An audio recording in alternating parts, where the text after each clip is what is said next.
Welcome back to Community College with Dr. G. I'm Dr. G. Today we're talking grief. Got my little Apollo here.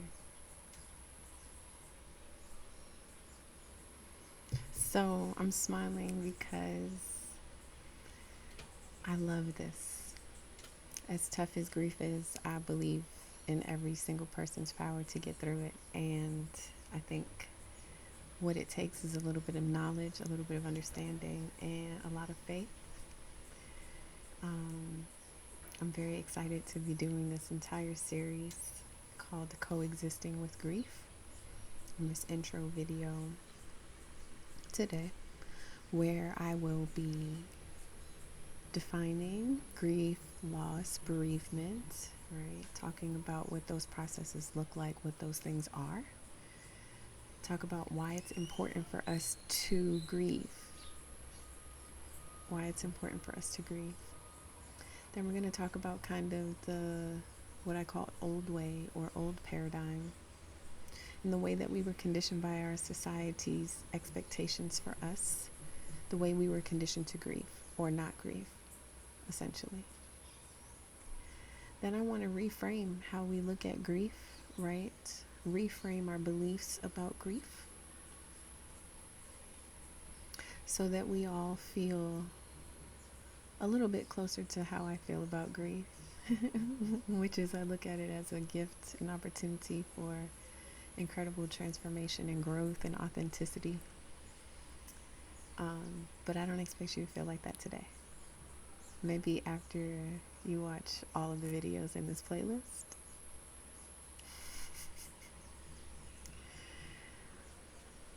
I want to say here now, right now, before all of this starts, that I truly, truly, truly understand how shitty grief is.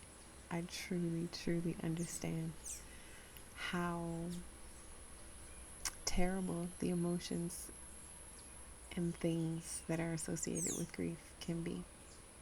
I get it. But I'm here to plant seeds. So even if you can't see it now, I'm going to say it with a smile on my face, because when you have a moment, I want you to think about the crazy shit that this lady is talking about on the internet about grief.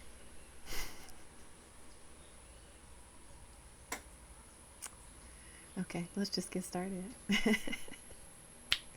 Okay, so what's grief?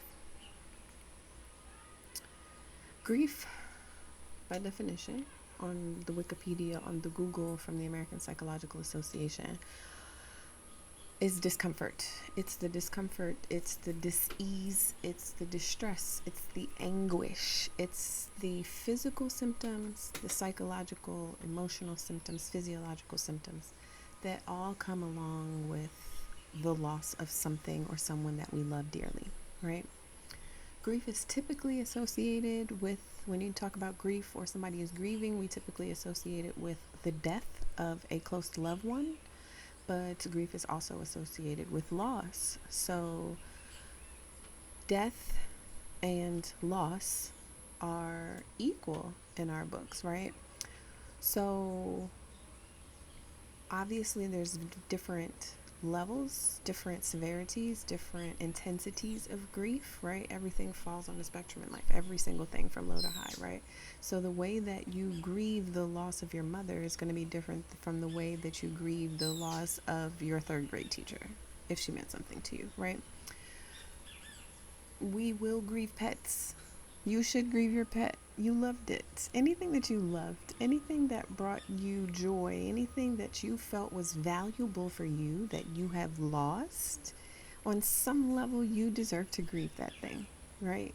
So don't let anybody tell you what you got going on is not worthy of grief. If it was important to you, it's worthy of grief, right? Okay, so besides people, right? Besides the death of people, what are some other things that we lose? So we lose jobs, careers, right? After being in your job for 15 or 20 years, your company folds, or your position becomes obsolete. There are layoffs. The economy is shit right now, right? So job security is hard. And if you lose a job, your sense of stability, your sense of purpose for the majority of your day, most days out of the week for the last how many ever years of your life, right? That's a huge loss. That's a huge loss. Losing your job, especially if it's unexpected or if you haven't had time to prepare to replace that job before, there's an in-between time of unemployment. That's a struggle. That's a loss, right? Another type of loss that people grieve is the loss of a relationship, right? So, not just a romantic relationship like a divorce. A divorce is definitely a loss.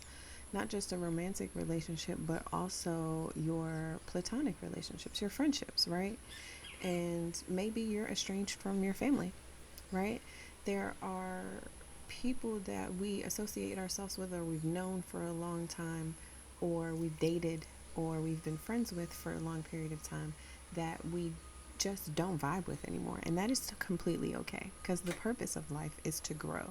And not all the time do we grow together. And that doesn't mean that we have to be on bad terms with people, right? Just because you're not growing on the same frequencies, in the same directions, and valuing the same things anymore, doesn't mean that you have to be beefing with somebody. You can just be apart from somebody. And even though it's best for you in your own personal growth journey or them in their own personal growth journey, it still needs to be grieved, right? For people that are estranged from their family, I'm sure many of them never imagined that they would be estranged from their family. Oftentimes, people who have been best friends since elementary school could never imagine a day where they would be adults and they just didn't vibe anymore, right? When you started dating and moved in with and maybe got engaged to this person and it didn't work out, that wasn't in your mind. Your expectations, right? This is another part of this loss thing. The idea of who you are, the idea of what your life is going to look like, the expectations you have for yourself and the people around you. When these things do not pan out, like our relationships do not pan out, like our jobs do not pan out, like our people do not last, it is tremendous loss for some of us. On every single level, the level of value that you put into something is the amount of space that you need to provide for yourself to grieve. Rejection. People will tell you that rejection isn't a loss because you didn't have it in the first place. But this takes you back to the idea of expectations. If you expected that this thing was going to be a part of your life and you worked for it and you worked for it and you went for it and then you were rejected, you didn't get chosen. You didn't get chosen. That's a rejection. That's a loss. That's a loss of an expectation. That's a loss of an idea of a possibility that you were looking forward to. That's a loss. Okay? We grieve losses sometimes more than we grieve people. Because the common thread through all of those things that I described as losses, including the death of our loved ones, has something to do with the loss of our identity. If your mother passes away, if your mother dies, you are no longer the daughter to a mother. Your role as daughter has shifted. Your identity as daughter has now shifted, or son has now shifted, yes? If you get divorced, you are no longer a married person. You no longer have a spouse. You are now a divorcee or divorcee, however you want to say it. Your identity has shifted. You lost your job. Your identity has shifted. You were rejected from this organization, membership group, team, whatever. Your identity has now shifted. You have to grieve that. But in addition to grieving the loss of these things, the value that they held in your heart, this idea of bereavement, right? Bereavement. A person is bereaved, right? This is literally the condition or the state or the period of time, right, that people are in when they're without someone, right? So you are bereaved when you are in a state or in a condition where you have lost someone. It's the state after a loss. It's the state of being after You have lost something. And people can be bereaved for however long people feel to be bereaved. But I think one thing that we do not pay enough attention to in bereavement is that this is also the time and the process for us to now recreate, readjust, and reimagine our life without this thing that we have lost. That is also grief.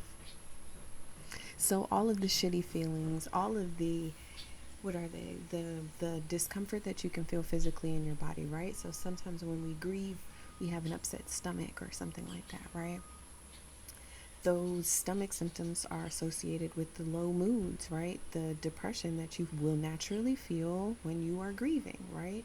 The anxiety that you may feel about your future, like worrying, what does my future look like now without this thing that I have lost? While I'm in this grief, I'm also anxious, right?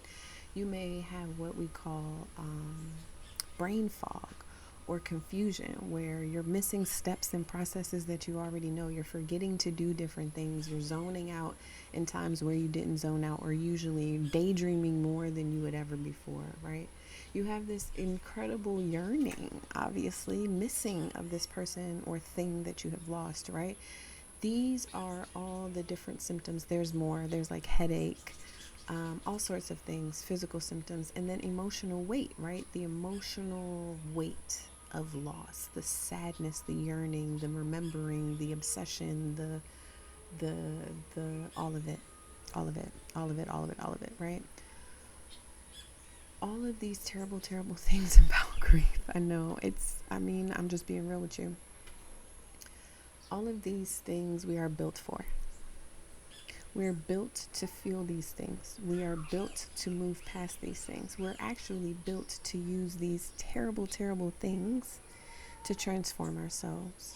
We are built as magicians, as alchemists, to transmute the shitty energy into something new, right? So during the process of bereavement, I'm getting back to it, during the process of bereavement, while we're feeling all of this shit, while we're trying to find the light at the end of the tunnel, we are supposed to use that energy to reimagine and recreate ourselves, reestablish the roles and responsibilities that we will hold now without this thing that we loved and valued in our life anymore.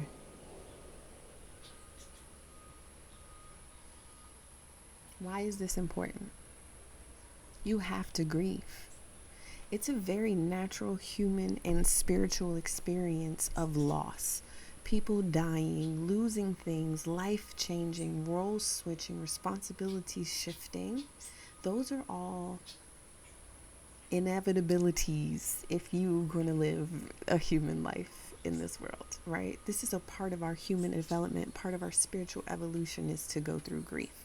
We have to lose things. But when you lose things, how do you bounce back? How do you bounce back? You bounce back. So grief is one of those opportunities for us to bounce back.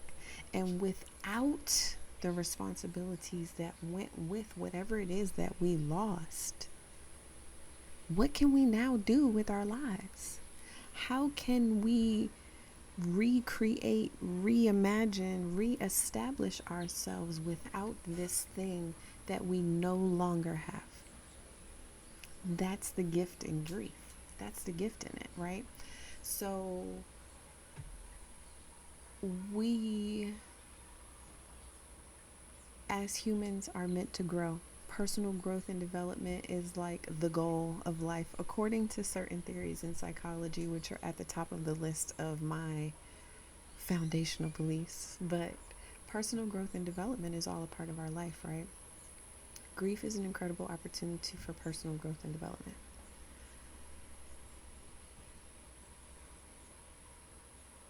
We are not often encouraged to grow as individuals unless it has something to do with perpetuating a capitalist system. It's going to come up. It's going to come up every time. Sorry, it's going to come up.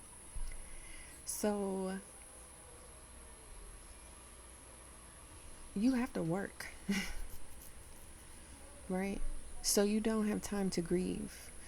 when someone passes away or there's a loss, there's always something that is inevitable that has to come up, that has to be taken care of, right?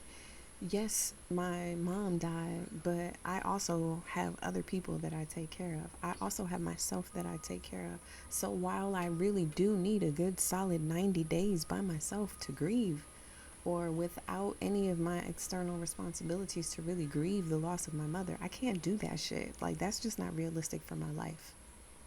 So we don't grieve. We grieve here and there. We give ourselves little pockets of sadness, but not anything deep that is transformative. Not anything deep that allows us to think about the loss in the way that allows us to now redefine our lives without it. Right?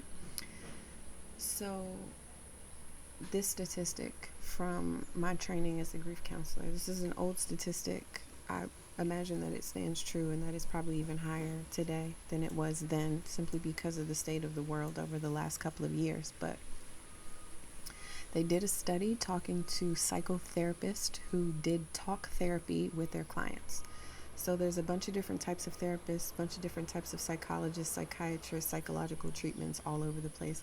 This specifically dealt with people who were therapists that talked to, like did talk therapy, one-on-one sessions with their clients. And when they polled these therapists, they asked them about grief and depression. They were looking for links between grief and depression. And 80% of the people, of the clients that the psychotherapists that they surveyed worked with, 80% of them who presented with depression, 80% of patients with depression, when they got through talk therapy to resolve the depression, there was an unresolved grief experience that was at the source of it. I'm going to say it again. 80% of the patients or clients of these doctors that were surveyed, talk therapists that were surveyed, 80% of the clients that presented with depression, after going through a series of talk therapy with their therapist, getting down to the root cause of the sadness, the depression, the mood disorder, it was found to be an unresolved grief experience. So that's to say, your grandmother died when you were 11 years old. And at 11, you don't really have the capacity to understand grief cognitively and emotionally yet. But somewhere down the line, we're supposed to give ourselves a chance to grieve. We don't know this, right? But if there are other experiences for grief that come later on, then that grief from age 11 was going to come up and you get to deal with it at the same time, right? But if you don't ever give yourself a chance to grieve, the grief from age 11 doesn't get a chance to be resolved. So now you have like an avalanche of grief. You have the grief from 11, and then something at 16, and then something at 25, and then something at 31, and now you're 33, and you're like, I just don't understand why I'm so fucking sad. You didn't grieve grandma. You didn't grieve your grandma. Okay? So a lot of us that feel depressed, a lot of us that are dealing with depression are literally dealing with unresolved grief. And through talking through it, through allowing yourself to conquer the grief process, you have resolved your depression. If you are watching this and you have a medical diagnosis, a psychological diagnosis, and you are on medication, and you are not talking to a therapist or a counselor or a licensed or an unlicensed person about what's going on with you, you need to find better professionals for your life, okay? You should never, in my humble opinion as a psychologist who has studied this for many, many years, and I'm not certified, but I'm a clinical psychologist as well as a developmental psychologist. I know what I'm talking about. It is in my humble opinion that if you are on medication for a psychological disorder and you are not also in talk therapy with somebody, there's a disconnect in your care, and you need to find better people to take care of you, and you need to take better care of yourself. Drugs and therapy. Drugs and therapy, so eventually you can get to a point of no therapy. I digress. Okay. So We talked about why it's important to grieve. We talked about what grief is. Why don't we want to grieve? Get somebody else to do it. Why don't we want to grieve? We don't want to grieve because of all the reasons that I gave earlier. It's hard as shit. It's not an easy process. It's not an easy process, right? But it's a necessary process. It's absolutely necessary to allow yourself to feel sad feelings so that eventually you can feel better. It's necessary. You know people that are fucking miserable, that are sad, that are just you don't want to really even be around them. I promise you there's some unresolved grief, some unresolved anger and angst and some other shit that needs to come up. We got to let ourselves do it. So why don't we? Because yes, all of the terrible, terrible negative feelings that come around it, but it is a necessary process. Two, we don't want to do it because grief is like indefinite. Grief is an indefinite process. We can't tell you as professionals how long your grieving process is going to be. I can tell you that if you have these severe symptoms, the ones that I mentioned earlier and some other ones that are fucking with your ability to function on a daily basis and it persists for more than 2 years, you should see a professional. You should seek professional help because your symptoms may be exacerbated and you may need some additional assistance to get through your grieving process, right? I'll say it again. If you have symptoms of grief and they persist in a way that prevents you from functioning properly on a daily basis, on a regular basis, and it has persisted for more than 2 years beyond the loss of the person or thing, then you should seek professional help, okay? But grief being an indefinite process, who the fuck wants to sign up for some hard shit and they don't know how long this shit is gonna last? You, please. I get it. I get it. One thing I will say about the grieving process is if you really engage in it in this way that I'm presenting here and in the way that many other practitioners are presenting to you, if you really engage in this grief process, it gets easier, right? Like heavy shit will come up and it'll be like, oh damn. It's like it's just information after a while, right? So let's say you're grieving something traumatic. You're grieving a traumatic experience, like your inner child. You're grieving your childhood because it was shitty, because you had like some abuse or something like that, right?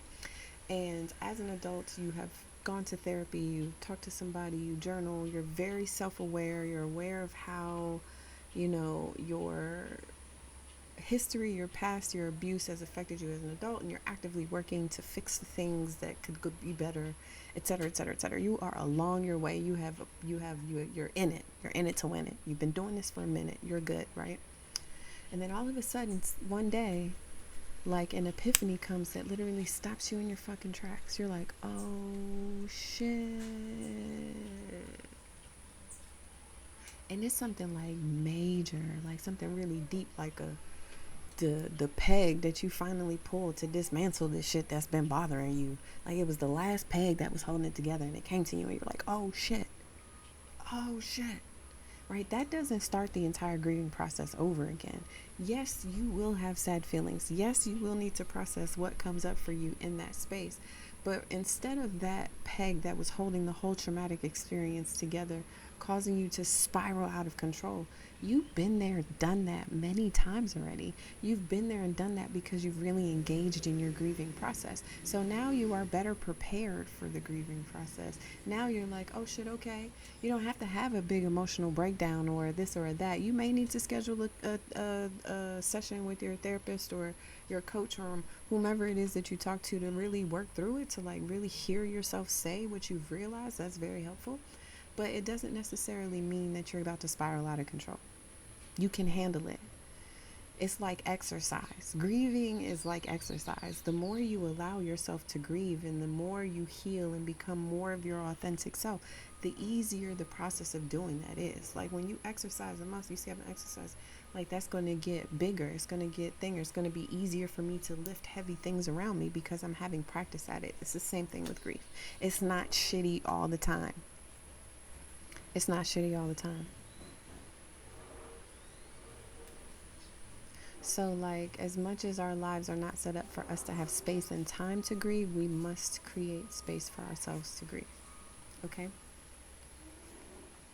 Whatever it is that we decide to tell ourselves about any experience that we're going to have is how that experience is going to play out. So if we tell ourselves that our life is going to be shitty if we decide to grieve, then our lives are going to be shitty if we decide to grieve.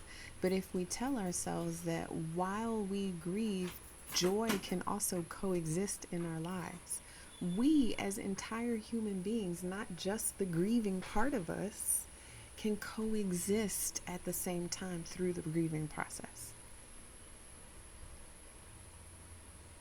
We're going to have an okay grieving process if we look at it that way. And that's where I'm trying to get you guys to go. That's where we're going with all of this, right? Yes, grief is hard. Boom. But joy and the rest of who I am outside of that grief can still coexist at the same time that I am grieving, at the same time that I am healing. I'm built for that. It's a necessary process. So, if we go into our grieving process with a few assumptions, one, this shit is unpredictable.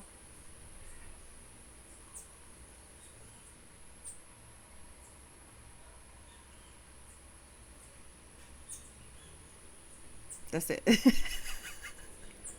It's unpredictable. And there's the only way to prepare for unpredictability is to be prepared that shit is going to be unpredictable. It's unpredictable.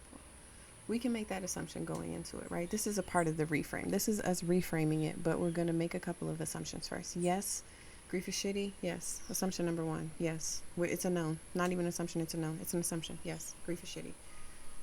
Two, it's unpredictable. I can't tell you when you're going to feel a heavy wave. I can't tell you when it's going to feel like a happy wave. I don't know.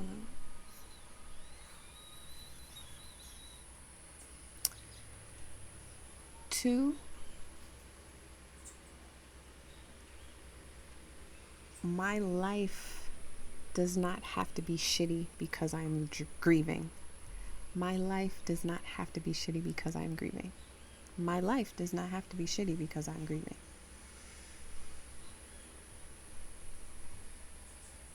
How do we get there?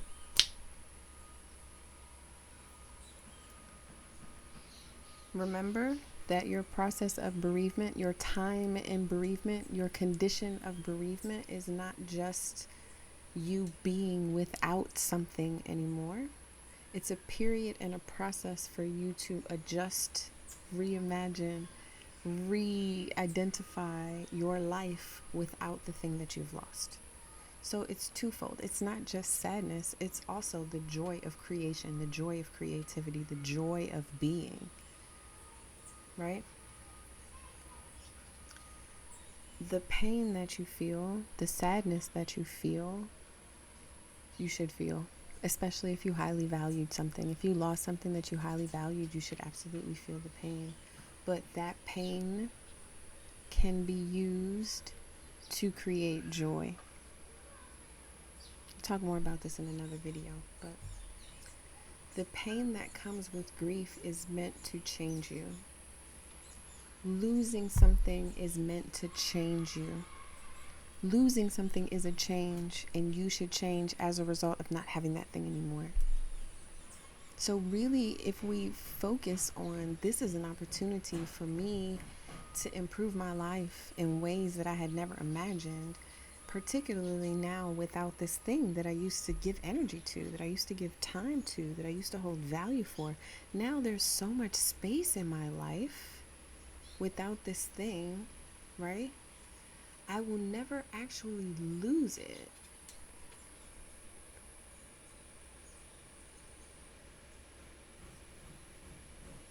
The reframe. I never actually lost it. I may have lost physical access to this person, but I didn't lose the love, the memories, the lessons, the wisdom, the hugs, the sensations. I didn't lose those things. I have all of those things right here and right here. I have all of those things, the memory of those things that I can call on. That person is not lost for real, for real. Their physical body is no longer here, but everything that I experienced with them, I will be able to hold on to for forever.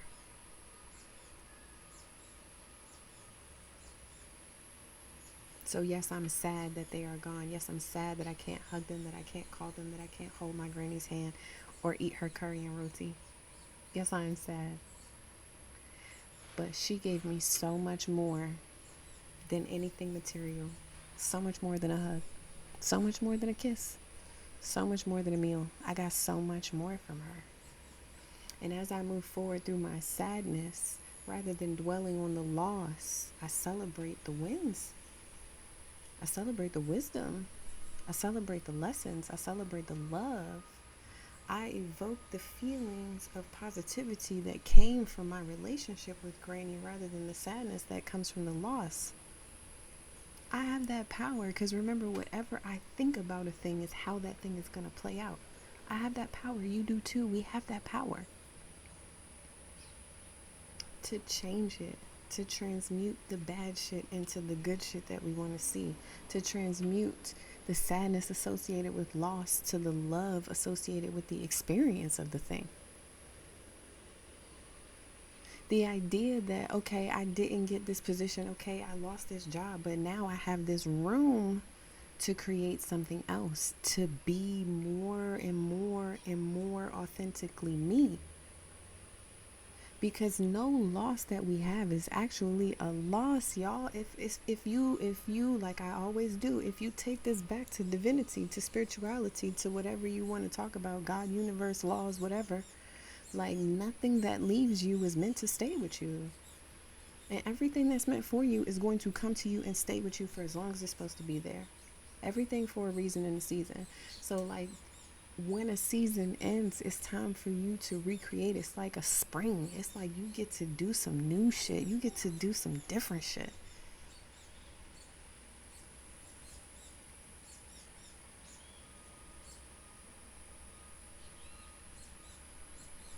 Indefinite still has an ending. We just don't know how long. Although them folk be using indefinite as a way to say you're fired without saying you're fired. You know what I mean? Like indefinite still has an end. We just don't know when the end is. Right? It's gonna end. And even if it doesn't, you get better at it. You get to a point where you smile when you talk about grief. After you've cried. So, in the reframe about grief, and what I want you to really take away from this is that we can find harmony, balance, whatever you want to call it, between the shitty part of grief and the joyous part of life. Like the things that we enjoy, the joy in our life does not get erased because we are now grieving. And we have to remember that, because we are conditioned to believe that because we are grieving, because we are sad, our whole life has to be that way. And that is not what it is. That will take you, that's what takes you over the deep end, is when you sit in the shit, when you just sit in it without giving yourself an opportunity to feel joy. So choosing to grieve, choosing to allow yourself the process of grief does not mean that you are now choosing a life without joy. You're actually even more so committing to a life of joy, because you're choosing to go all the way through your pain and get to the other side. And the other side of that grief process, y'all, I live in Costa Rica now. It's life changing. If you would like some assistance with your grieving process, I am linking the Pathways to Healing workbook and guide to supporting grief and transformation. Understanding grief and support transformation. It's a long title. I wrote it a while ago. I don't remember. It's a free download. I'm going to link it in the bio. The very first chapter of this workbook is grief, understanding grief.